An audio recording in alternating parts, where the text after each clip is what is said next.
क्रांतिकारी जय भीम साथियों। मेरे सभी साथी लाइव के माध्यम से मेरे साथ जुड़े। मैं लाइव के माध्यम से आपसे संपर्क कर रहा हूँ। मेरा नाम तेजपाल नायक। वैसे तो मैंने अभी हमारे राजस्थान के सभी टाइगरों के लिए एक छोटा सा संगठन बनाया है, जो मेरे सभी साथियों, सभी भाइयों के सहयोग से हम सभी राजस्थान के टाइगर, राजस्थान के मानवता के अधिकार के लिए लड़ेंगे। इसलिए मैंने सभी भाइयों को एकजुट रखने के लिए मैंने एक संगठन बनाया। और मैं वैसे भारतीय राष्ट्रीय मानव अधिकार पार्टी का प्रदेश अध्यक्ष भी हूँ। तो साथियों, कल 26 जनवरी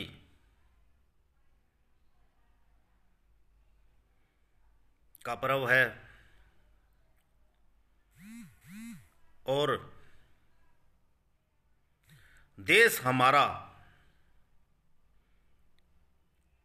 पहले अंग्रेजों की गुलामी झेला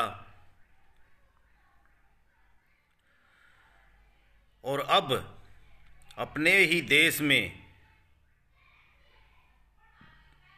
रंगा बिल्ला व अन्य पूंजीपति हमें गुलाम बनाने के लिए सोच रहे हैं। साथियों, मैं एक मेरे सभी भाइयों से ये पूछना चाहता हूँ कि हमारे देश को विदेशी कंपनियों को बेचने के लिए इतनी क्या ज़रूरत पड़ गई थी कि हमारी सरकारी सभी व्यवस्थाएं ख़त्म करनी पड़ी। हमारे सरकारी विभाग प्राइवेट करने पड़े। ऐसी क्या आपदा आ गई थी? आज बहुत लोग बेरोजगार हो चुके हैं। गवर्नमेंट जॉब जिसके लिए लोग, मेरे देश के भाई, हर समाज, हर धर्म के लोग जो एक गवर्नमेंट जॉब के लिए अच्छी सोच रखते थे, अच्छी पढ़ाई करते थे, अच्छी मेहनत करते थे। तो साथियों, जो मेरे भाई ऐसी सोच रखते थे कि हम कभी गवर्नमेंट में जॉब लगेंगे, उनके सपनों पे पानी फिर चुका है। क्योंकि जितने भी बड़े विभाग थे, गवर्नमेंट विभाग, वो प्राइवेट सेक्टरों को ठेके पे दिए गए हैं। एक छोटा सा उदाहरण देता हूं मेरे साथियों, छोटा सा उदाहरण देता हूं कि आज रेलवे के अंदर जहां पे 5 रुपए प्लेटफॉर्म की टिकट थी, वो आज 60, 70, 50 रुपए हो चुकी है। यहीं से ही अंदाजा लगा लीजिए क्यों हो गई। क्योंकि हमारे देश के जो सरकारी बैंक, सरकारी कंपनियां, सरकारी एयरलाइंस, सरकारी रेलवे, रोडवेज सब प्राइवेट सेक्टरों में डाल दिए। फिर भी हम नहीं बोले। क्यों नहीं बोले? क्योंकि उसको तो झेल लेंगे हम, नहीं बोले। आज जो लोग पेट्रोल, डीजल, सब्जी, इनके लिए शोर मचाते थे, आज वो लोग चुप है। और मैं किसी की बात नहीं रखता। मेरे राजस्थान में ही देख लो, पंजाब से हमारे राजस्थान के लोग, बल्कि हमारे राजस्थान में कांग्रेस की सरकार है और सेंटर में बीजेपी की। पंजाब से हमारे राजस्थान के लोग पेट्रोल लेके आते हैं 10-15 रुपए सस्ता, डीजल लेके आते हैं 10-15 रुपए सस्ता। इस 2021 के अंदर, 2020 में भी लेके आते थे, 2019 में भी लेके आते थे। तो ये एक सोचने की बात है। सत्ता के अंदर, चाहे वो सत्ता चाहे कांग्रेस की हो, बीजेपी की हो, चाहे अन्य पार्टी की हो, चाहे किसी भी पार्टी की हो, उसमें गलत हो रहा है तो उसका गलत का विरोध क्यों नहीं कर रहे। किसी मेरे किसान भाई ने कहा ये पार्टी का पट्टा जो है ना, ये गलत है। पार्टी का पट्टा डाल के गले में मत रखो, पार्टी के पट्टे के गुलाम मत रहो। मैं अगर आज किसी पार्टी से जुड़ा हूँ तो इसीलिए क्योंकि मुझे मेरे समाज, मेरे भाईचारा, मेरे देश के हर वासी के लिए काम करने का जज्बा है मेरे में। और मैं आज मानव अधिकार पार्टी का मुझे कुछ अच्छा लगा, मैं ज्वाइन की। लेकिन कल को इसमें भी अगर कोई ऐसी गलत धारणाएं, गलत विचार आते हैं और गलत कार्य होते हैं तो मैं इसका भी विरोध करूंगा, ये आपसे वादा करता हूं। अगर मेरे पास 10 भाई खड़े हैं ना, तो मैं उनके साथ से किसी का भी सामना कर सकता हूं, चाहे वो कोई पार्टी हो, संगठन हो, जिसमें गलत विचार हो, गलत सोच हो। साथियों, हमारी एकता जो बहुत बड़ी है, हम एक रहेंगे तो हम किसी को भी हरा सकते हैं। आज हमारे किसान भाई, हमारे मजदूर भाई, हमारे आदिवासी भाई सब दिल्ली के बॉर्डर पे बैठे हैं। कल 26 जनवरी का पर्व है, लेकिन क्या करें, हमारा देश दोबारा, पहले अंग्रेज़ों के गुलाम थे हम। हमारे आदिवासी समाज के भाइयों ने, हमारे सिख भाइयों ने, हमारे देश के जो वीर योद्धा हैं, उनके कारण हम आज़ाद हुए थोड़े से। आज हमारे देश के कुछ मनवादी सोच के लोग, हमारे देश के ही लोग हमें गुलाम बनाने पे तुले हुए हैं। साथियों, पहले जो हुआ उसको हमने झेल लिया, लेकिन जब हमारा पेट भरने वाले लोग हमारे लिए कपड़ा बनाने वाले लोग, हमें हर सुविधा देने वाले लोग ही आज सरकार के पूंजीपतियों के अधीन हो गए, तो साथियों हम वास्तव में गुलाम हो जाएंगे। सबसे बड़ी दुख की बात यह है साथियों कि हमारे कुछ भाई हैं जो बीजेपी का समर्थन करते हैं। मैं उनको यही कहना चाहता हूं कि बीजेपी का समर्थन करना अच्छी बात है, अपनी पार्टी का समर्थन करना अच्छी बात है, लेकिन गलत का समर्थन करना अच्छी बात नहीं है। आज एक किसान का बेटा मेहनत कर कर आगे बढ़ता है, मेहनत कर कर आगे बढ़ता है। हमें पता है खेत में काम कैसे होता है, हम अपनी मेहनत से आगे बढ़ते हैं। हाथों में छाले हो जाते हैं जब खेत में पानी की बारी आती है तो, खाला तैयार करना है, ज़मीन में गुड़ाई करनी है, फसल बोनी है। फसल को बढ़ाते बढ़ाते हमें हमारा जोर पूरा लगता है, हम अपनी मेहनत से आगे बढ़ते हैं और अपने बच्चों की पढ़ाई, अपने बच्चों को कामयाब, और लगभग किसानों के जितने भी हमारे किसान भाई हैं उनमें से लगभग कृषि यूनिवर्सिटियों में काफ़ी बच्चे पढ़े हुए हैं, बड़े बड़े वैज्ञानिक बन चुके हैं। देश की बॉर्डर पे जब हमारे बच्चे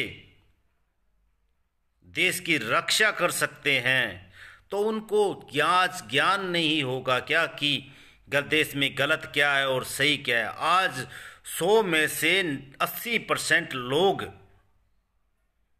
दिल्ली बॉर्डर पे बैठे हैं चारों तरफ। क्यों बैठे हैं? इन रंगा बिल्ला और इन बीजेपी भक्तों को ही अकल है क्या? उनको अकल नहीं है जो दिल्ली में आज 1.5-2 महीने से बैठे हैं, उनको अकल नहीं है क्या? अरे बेशर्मो, डूब के मर जाओ जो अपने ही समाज, अपने ही किसान भाइयों के दुश्मन बने बैठे हो। अपने ही समाज, अपने ही किसान भाइयों के दुश्मन बने बैठे हो, अपने ही पैरों, अपनी पार्टी के पीछे अपने बच्चों के भविष्य के दुश्मन बने बैठे हो। शर्म आनी चाहिए तुम लोगों को जो बीजेपी भगत। अरे पार्टी क्या क्या पार्टी है? कुछ पार्टी नहीं है। लोगों को ये पता नहीं है कि हमारे देश की क्या हालात हो चुके हैं, और जिनको पता है वो आज परेशान हैं, दिल्ली बैठे हैं, प्रदर्शनों में बैठे हैं, धरनों में बैठे हैं। आज हमारे प्रधानमंत्री जी हिटलर बने बैठे हैं। टट्टू का प्रधानमंत्री है वो, जिसने इतनी जनता को परेशान कर रखा है। साला अनपढ़ गवार रंगा बिल्ला जो आज देश के प्रधानमंत्री बने बैठे हैं, उनको ज़्यादा नॉलेज है, या जिन्होंने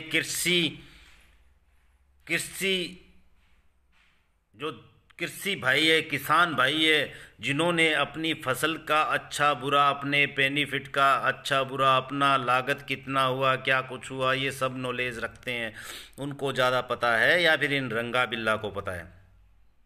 हमारे देश के सबसे बड़े दुश्मन बीजेपी अंधभक्त है, जिन्होंने इनको पावर दे रखी है। आज मैं बता दूं कि आज ये रणनीतियां, षड्यंत्र रचा रहे हैं।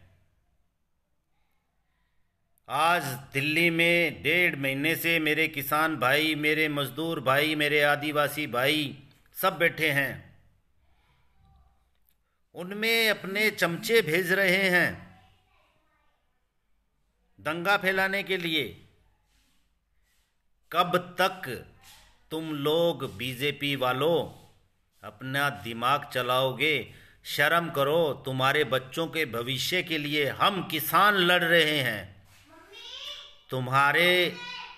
तुम्हारे बच्चों के भविष्य के लिए। ये कभी याद रखना, जिस दिन ये आंदोलन खत्म होगा, लेकिन जब तक ये गंदी सरकार, बेहूदी सरकार जब तक खत्म नहीं होगी और जब तक हमारी शर्तों की मांगे पूरी नहीं होगी, हम हटने वाले नहीं हैं। साथियों, आज हमारे देश की हालात इतनी बुरी है,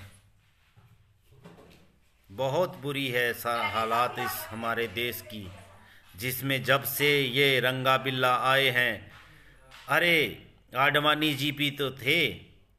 तुम्हारी बीजेपी सरकार के अंदर, बीजेपी पार्टी के अंदर बहुत अच्छे लोग भी हैं,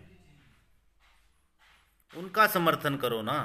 इन रंगा बिल्ला ने जो आज अपनी बिल जारी कर दी तो ये अड़े पड़े हैं कि हम नहीं लेंगे।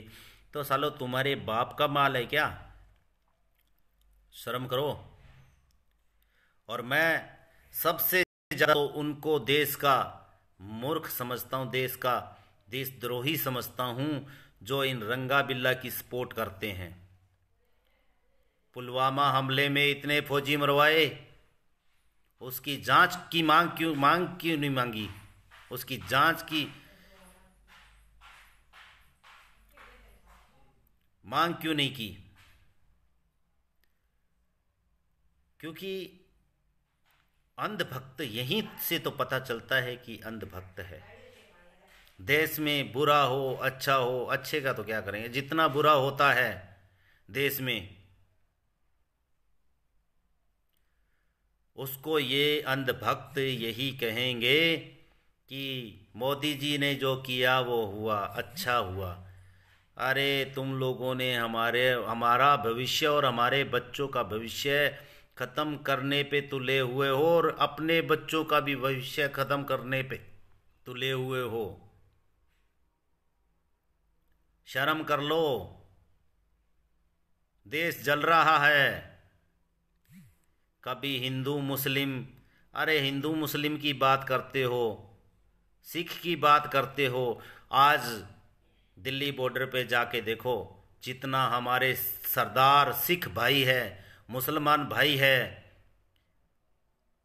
हिंदू भाई है, सब कितने प्यार से रह रहे हैं। आदिवासी भाई है, कितने प्यार से लंगर चला रहे हैं और इस प्रदर्शन को, इस आंदोलन को कामयाब कर रहे हैं। इस मनुवादी घटिया सरकार को झुकाने के लिए एक भी गलत प्रक्रिया नहीं हुई इस प्रदर्शन में। लेकिन ये बीजेपी भगत अपनी राजनीति करने से बाज नहीं आते, अपनी गंदी हरकतें दिखाने से बाज नहीं आते, क्योंकि इन्होंने अपनी सत्ता के लिए अपने बच्चे तक बेच देने हैं, अपने बच्चों का भविष्य तक खराब कर देना है। ये अपनी सत्ता, और मोदी के ये पूरे तकड़े भगत हैं। ये कहते हैं कि हम मोदी कहेगा हमारे बच्चों को बेच दो तो ये बेच देंगे अपने बच्चों को। जब पिछवाड़े पे मोमबत्तियां जलवाई थी, पिछवाड़े पे दीपक जलवाए थे, थालियां और तालियां बजवाई थी, कोरोना कहाँ गया? अरे कोरोना के नाम पे एक और बता दूं, आज कोरोना की वैक्सीन जो बन रही है उसमें कई बीजेपी दल्ले जो है, बीजेपी के दल्ले, मैं ये लैंग्वेज यूज़ करूंगा क्योंकि बीजेपी के दल्ले, मैंने वीडियो भी भेजी थी, बीजेपी के दल्ले जो है ना, वो अपना इंजेक्शन दूर से लगवा के और फोटो खिंचवा रहे हैं और आम जनता को चूतिया बना रहे हैं। अरे बेशर्मो, जनता तुम्हें देख रही है, शर्म करो सालो, डूब के मर जाओ। और ये जो वैक्सीन बनवाई है ना मेरे भाइयों, ये सुअर की मांस की चर्बी की बनी हुई है वैक्सीन। अगर कोई लगवाए तो उनकी मर्जी। वैसे भी हम तो मांस मच्छी खाने वाले बंदे होते हैं, उनका क्या है कि सलाद खा लिया, हरी सब्जियां खा ली, इनका इम्यूनिटी वैसे ही पावर है। और आज ये जो कोरोना के नाम पे चूतिया बना रहे हैं ना, अगर कोरोना होता तो हमारे किसान भाई, मजदूर भाई, आदिवासी भाई जो बैठे हैं दिल्ली में भीड़ में, तो उनको तो कोरोना नहीं पकड़ा। चूतिया बनाना बंद करो हमारे देश के, जो देश की जनता है उनको। तो साथियों, मैं तो इतना ही कहूँगा, इस बीजेपी सरकार में जितना भ्रष्टाचार हुआ है, जितना लोगों को चूतिया बनाया गया है, जितना लोगों के साथ अत्याचार किया गया है, लॉकडाउन से पहले से लेके, और जब नोटबंदी की थी, इन सालों ने नोटबंदी की थी, फिर लॉकडाउन में कितने मजदूर परेशान हुए थे, कितने मजदूर मरे थे। इन कुत्तों को उनका ही एहसास नहीं है, इनको बद्दुआ लगेगी उन गरीबों की, और जिनके साथ ये आज अत्याचार कर रहे हैं उनकी बद्दुआ लगेगी इन सब समर्थकों को। ये दिल से कह रहा हूँ। आज मुझे पता है कि मेरी हालत क्या है, ठीक है। टाइम पे कुछ हम ले नहीं सकते, खा नहीं सकते, कुछ भी नहीं कर सकते, तो आज गरीब आदमी क्या कर सकेंगे? उनके घर पे टाइम पे रोटी तक नहीं बनती साथियों। एक वक्त हो सके वो एक नहीं, दोनों वक्त कई बार तो भूखे सोते हैं। इस गंदी जाहिल जलील और गंदी सरकार को ये पता नहीं है कि तुम्हारे साथ क्या होगा। बहुत बुरा होने वाला है इन कुत्तों के साथ। वैसे भी हमारे देश का ये पहला प्रधानमंत्री और पहले पार्टी के समर्थक है जिनको इतनी गंदी गंदी गालियाँ पड़ती है, इतने अपशब्द लोग यूज़ करते हैं। ये तो बाबा साहब अम्बेडकर जी का एक संविधान है जिसके कारण आज हम अपनी आवाज़ उठा सकते हैं, अपने दिल की बात रख सकते हैं, अपने दिल से चल सकते हैं, अपने दिल का पहन सकते हैं। वरना ऐसी गंदी बेहुदा सरकार में आने वाले टाइम में अगर संविधान नहीं बचा, ये संविधान ख़त्म करने के तादाद में है साथियों। संविधान ख़त्म कर दिया जिस दिन इन्होंने अपने रूल चला दिए जिद से, तो उस दिन हम गुलाम बन के रहेंगे। लेकिन हम नहीं, जो गुलाम बनेंगे वो वही होंगे जिनको बोलने की हिम्मत नहीं है, सच्चाई, और जिनको गुलामी करने की आदत है, हमें नहीं। साथियों, अभी भी जाग जाओ। ये गंदी और बेहुदा सरकार है, इसमें जो समर्थक है वही सबसे ज़्यादा गुनहगार है, जो गलत का विरोध नहीं करते। और मैं कांग्रेस सरकार के भी पदाधिकारियों को कहता हूँ, हमारे राजस्थान में इतना पेट्रोल कैसे महंगा है? हमारे राजस्थान में स्टाम्प जो पग पग पर ज़रूरत पड़ता है स्टाम्प का, वो कैसे महंगा है? 500 का स्टाम्प 800 में मिल रहा है, 700 में मिल रहा है। तो ये कांग्रेस और बीजेपी दोनों भ्रष्ट है, इनका समर्थन मत करो। अगर समर्थन करना है तो सच्चाई का करो। अगर दोनों पार्टियों में अगर गलत हो रहा है उसका विरोध करो, क्योंकि गलत का विरोध करता है वह मेरे हिसाब से ज़्यादा दिन नहीं टिकता, और उसको मजबूरी में राजनीतिक बनना पड़ता है। लेकिन हम तो नहीं बनेंगे साथियों। हम जो बात है वो कहेंगे और कहते रहेंगे। इसलिए जय भीम, जय भारत, जय किसान, जय जवान।